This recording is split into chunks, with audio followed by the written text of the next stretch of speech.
Aux Antilles, les décisions de Jack Lang en faveur des langues régionales à l'école étaient attendues. Dans ces départements, le français coexiste avec le créole. En attente d'une pleine reconnaissance, ce dernier est déjà enseigné. À Mayotte, en revanche, territoire français de l'océan Indien, les langues parlées, comme le shimaoré, ne sont pas autorisées en classe.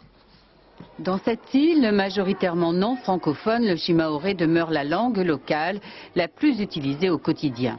Mais désormais, certains collèges incitent les élèves à utiliser le français au sein de leurs établissements, le français étant la langue de l'intégration et de la réussite sociale.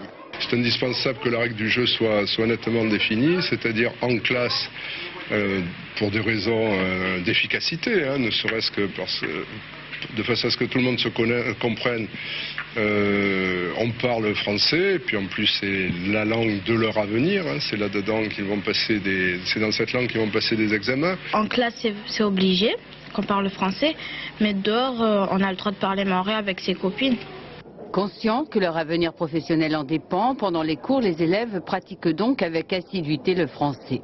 Mais l'apprentissage de cette langue est difficile et pendant les récréations, les règlements sont oubliés le temps de cet intermède.